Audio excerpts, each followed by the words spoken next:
r/ask Reddit, Anthony Bourdain once said there's a guy in my head, and all he wants to do is lay in bed all day long, smoke pot, and watch old movies and cartoons.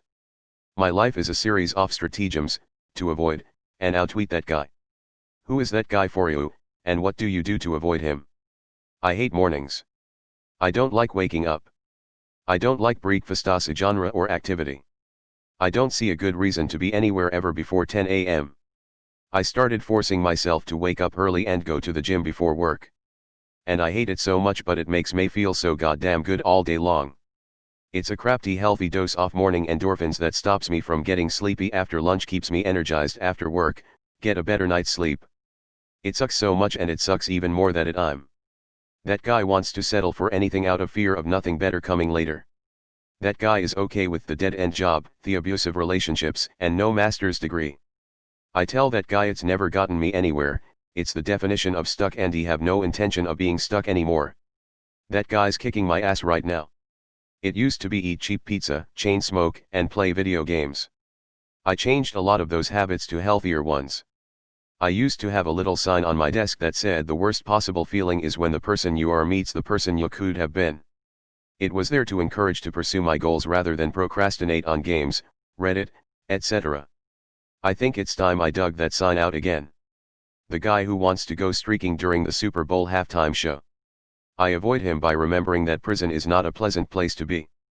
That guy's cousin lives in my head, I go to AA meetings to avoid and outtweet him. Bold of you to assume I avoid him.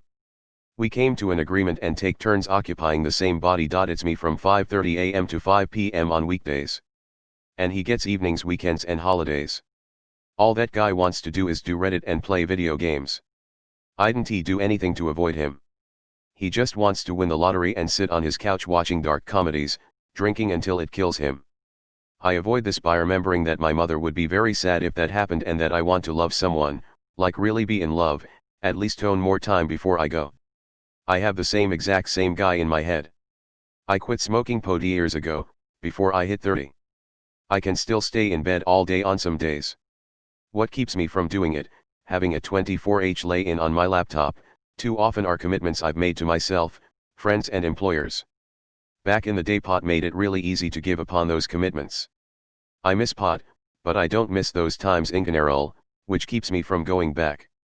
I have chronic severe depression, going 25 years now. It's not completely clear what I have, but it comes and goes, not sad, not bipolar, not MDD, we simply don't know, and medication doesn't work. However, it's never really gone, it's more like manageable or unmanageable. The voice is either telling me I should lay down and just give up, or it's telling me that soon I will be lying down and giving up again. My manageable moments are obviously filled with as much joy as I can pack in there, and that guy is my ADHD.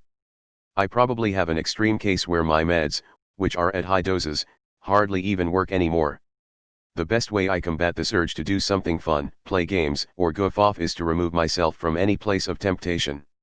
Cut it off before you get the thought of even doing something pleasurable. What I do is that I find empty classrooms at my college and study or do work in there.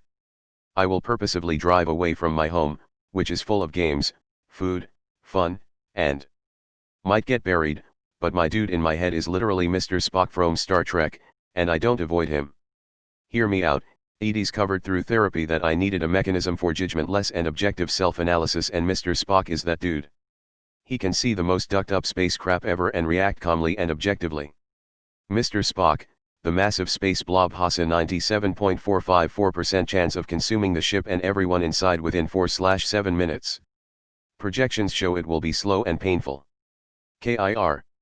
Aware of it, but he's attempting to make up an excuse to get gas in a half tank in order to create an opportunity to buy a pack of cigarettes.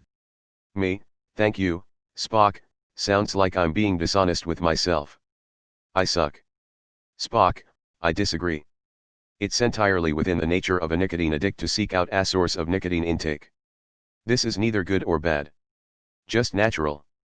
Data also suggests that conscious awareness mitigates the chances of nicotine intake by 89.45%. You've yet to procure a employee if you don't have your expectations set correctly.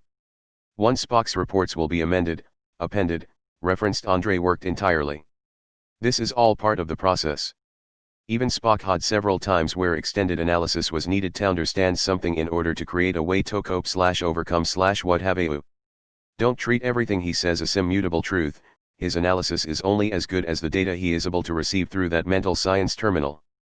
Your initial reports will you. T1 point I had quit smoking, went to get gas a few days late, drove away with a pack of cigs in my pocket. Spock reported, Godspeed Metal formulated a reason to create an environment that allowed his weakened will to procure a source of nicotine. Further analysis shows that nicotine addiction is extremely subversive to Godspeed Metal's psyche at a subconscious level. The strength of control the addiction exerts upon his mind is quite strong. Fascinating. Spock doesn't judge me, it all. Understands human nature is an emotional experience. Humans get horny, sad, happy, angry, depressed, excited, all of that stuff that comprises the human condition. It's all part of the logic of being human. Take that into account, yet strive to be aware of your humanity and make conscious decisions on what you do instead of subconsciously reacting emotionally. 4. Trust your intuition. Your instincts have been developed over millions of years of evolution. Your mind is powerful and can The guy in my head wants to lay in my pillow-top bed with soft sheets, my Buffy blanket, memory foam pillows, and sleep 18 hours a day, and hide from everyone. Punctuated by gorging myself on good takeout food, getting raving drunk, and just watch endless history documentaries and plan travel trips for next year. If that's all I did, I would also probably take up smoking pot again, too. I accept that she exists, and love her back to health.